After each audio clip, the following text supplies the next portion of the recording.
Peasant Productions presents the math of ESP, why it works even if you don't believe in it. Like I say, I've been talking about the absolute given of pollution and disrespect of the planet, the absolute mutation gamble here that is going to happen. There is nothing going to stop this lottery. It's already beginning to show up as people go places and do things. The idea that, you know, there is actual viable product that can be made in space and sold down to the planet and that it needs, and the idea that you can do an awful lot more than they want you to understand if you just take it into the logical step and do the building and working out there. And I kind of going to pick on mankind in general here. And I'm going to use this town that I'm in for several reasons. You know, it's very easy. But the logical pattern of these people here is that of what would be considered the conservative.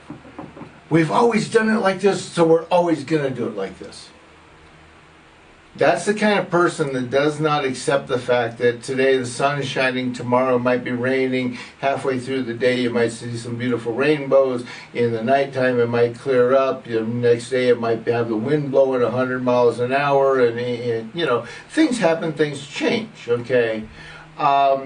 Conservatives, you know, are always talking about how it was so much better behind them, and the reality is, if you go back and you look at the writings of people left behind, that everybody's always complaining that life just isn't good enough.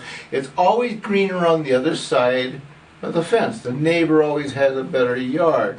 You know, this nation is better than that nation, so we're going to leave our nation and go to England or go to America or go to France, you know, and stuff like this, okay? Well, there's nothing wrong with traveling, folks. It is illogical to think that by putting on a different shirt or something like that, you're going to totally modify everything in your life for your benefit. You may put on a shirt that puts you as part like a friend of mine did in high school. He went out for track, he got his Letterman's jacket, he hated wearing it, he hated being associated with the jocks, but he did a sociological study of how every time he put the Letterman's jacket on, he had women all over him. Every time he came to school without it, those same women and all the other, you know, and all the other high school girls, I should say, not exactly women, paid him no attention. They were looking at the status symbol of the jock jacket. Okay, you have the same thing going on throughout the entire community, to the point, like I pointed out, Apple computers, iPhone is by far the lousiest phone you want to have, because you cannot just quickly exchange a battery if there's an earthquake, a flood, a disaster. Your little kid pulled the charger out of the wall last night and you didn't realize it, and it's now 7:30 and you got to run out the door to get to work, and you don't have time to charge it and your phone's dead. Okay, and you can't just pop it open, pop the new battery in, take a minute for it to, you know, to cycle through and reconnect everything, and everything's fine. It's the absolute worst thing you can buy. Needless to say, everybody wants their iPhone. Everybody brags about how great it is, and everybody's sitting there and buying a new one every 6 months to a year. It is a lack of logic, a lack of thinking, and a lack of any kind of brain cells going on here. And that's why I say the people here that I deal with are very similar. Okay, they are. First of all, they're in a country that is relatively paranoid. From the churches on down, everybody teaches that corruption is the proper way to live. The church, you know, the church came here, and like I said, in this town here, and I'm going to put a post up about this and do it. I photographed their actual party about how the church brought the Santos to San Juan. And you do, in fact, actually see, they have the little girl up on the trapeze system, and, she goes through the routine of falling onto the ground and being badly hurt, and they picking her up and putting her in front of this priest holding his plastic doll, and, oh, it's a miracle, she's suddenly healed. Okay? Typical circus theatrics to create a miracle that, what the heck? Okay, fine. Everybody here understands it's all a theatrics, it's all a bunch of lies, everybody here lies, the police are corrupt, the people are corrupt, the presidents are corrupt, the federales are corrupt, the military is corrupt, the cartels and the drug people obviously are corrupt, right? It's kind of the other way around. Everything is actually legal if you're illegal behaving, instead of sitting there and thinking, okay, we're Christians and Catholics, and our Bible has 10 commandments. One is thou shalt not lie or bear false witness, thou shalt not kill or murtos person, thou shalt not steal, thou shalt not covet thy neighbor's property, thou shalt not covet thy neighbor's lover. And what are this whole life, whether you're Donald Trump or you're one of these people in town, that's your whole thing, is to violate your own rules of your own God to prove you're better than God. So in this town, like I say, one of the things that's very interesting is people don't talk to one another around here. And in 2016, I wrote a thing about how the people that I was living around and the little room that I was in, which was full of mice and cockroaches, I was catching mice all the time with traps and tossing them out. But I always had to change the traps, where they were, what they were set with, how I did them and all of that, because the mice learned about the traps. And they passed that down from one to the next, or generation to the next. However they did it, they knew and they avoided them, and they got around it. And I had to do various things to literally be more ingenuitive than the mice. The people outside, the Mexicans, I can sit here and watch these people do exactly what those people did, step by step. Okay? First you come up and you shake my hand and, oh, I'm your friend, I'm an amigo, yeah. How much money you got in your wallet, man? You make a lot of money, you're going to give it to me. Excuse me? Yeah. Oh, you're not going to be my friend? Okay, well, hey, here's my sister, man. She needs to hop in bed with you because you need to have sex with a woman, or you're a faggot. You're a homo.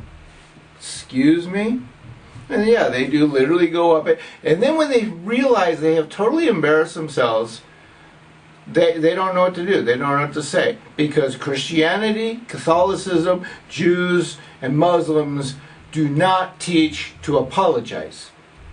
Now, the preachers and the Pope on down, which are all implicated in sexual predatory actions, sexual hiding it or covering it up, or knowing that the church is full of it and not saying anything or stepping out about it. I don't care where you look. The church has got dirty people. The church is full of all kinds of children murdered and killed because they were natives, and they were beat to death because they would not stop being an Indian. Okay, or they would not stop being an Aborigine or whatever. Okay, they're very disgusting in that kind of behavior, and their whole church system teaches, oh, you forgive the person for being bad. I walk into that church and toss 10 pesos in the collection pan. The priest will actually pray for me to be saved because I just stole from somebody 100 pesos, and I gave him 10 of the pesos. That's kind of a big insult, isn't it? Your God is being bought off for people wanting to be quite corrupt. So, that's what I say, you got to stop and think about the fact that all of these religions, not just the Bible, all of them, and your governments, Coop, we can cut that. Or, George Orwell's 1984. Ignorance is power is the slogan of the government. What is Donald Trump doing in America? What is Christianity and Catholicism doing in all of the Latin countries, all of Europe? Oh, forgive, don't challenge, don't look, don't think. The meek shall inherit the earth. Yeah. They're telling you to be dumb and ignorant and stupid, and you apologize for somebody else being wrong. These people are all waiting for me to come apologize to them and beg them to let me be their friend because they've insulted me so much that, wow, you're a really good insulter. I want to be your friend. That'd be like, Donald Trump, mouthing off against me, and then, oh man, Donald Trump, you're the best. You're Jesus Christ in the flesh. You can insult humans so well. Sorry, you insult me, the door closes. I shut you down. I walk away. If the Santos and Dios, gods, and the spiritual realm wants me to continue to converse with somebody, that's one thing. I'll deal with that. But you get in my face one too many times, I guarantee you're gonna get a very cold shoulder from me for the rest of your life until you change your behavior. Okay? I don't apologize for you being rude to me. I don't beg you to be my friend for being rude to me. That's why the United States government is in such trouble. Because for 20 years they've been looking over my shoulder because my brother's in military computer tech stuff. So I know they're there. And they didn't want me to make a big stink about the fact that I picked up on the fact that the entire divorce court system works on the idea that they keep the husband and wife bickering forever. So they purposely make certain that everything keeps the two sides against one another and fighting. And like I pointed out to somebody else on a post, women brag that Trump's wives are so intelligent because they went in and they married this guy. They had, they may or may not have had kids by him, but they walked away when he started, when he started sleeping around again. They walked away with a bunch of money. As far as I know, a woman that trades sex for money is called a prostitute. Yeah. Therefore, those women, which all these women are bragging about how great and smart they are because they marry these rich guys simply for what they can take from them, they're bragging how good prostitutes are. But they talk down about the idea of doing anything logical from there. So the churches, of course, have you praying to all of these objects that they have made or have had artisans make for them that are material objects of human creation, okay? If Christ was killed on a cross and he was resurrected in a stone cave, is not the planet the object you should be worshiping? And that cross is a murder weapon because he was killed on it. He did not ask anybody to kill him. He did not commit suicide and put himself on that cross to be killed. He rose from a stone grave. So if you were to do anything in the way of wearing some kind of amulet or something, basic stone, regardless of whether you want it to be rose quartz or granite or this piece of jade or something like that, you're actually carrying energy, respect towards the planet, which is God-made, not human-made. I've traveled around, and you would be amused at how many times I have entered into a country or an area, and the first thing that people want to do is show off their churches. Our churches are so beautiful. We love God so much. We make the most beautiful churches. And most of the churches are repetitions of what you see someplace else. It may be stylized for this country or that country or whatever. Bragging about what's built by men and women and not that which is built by God. So, yeah.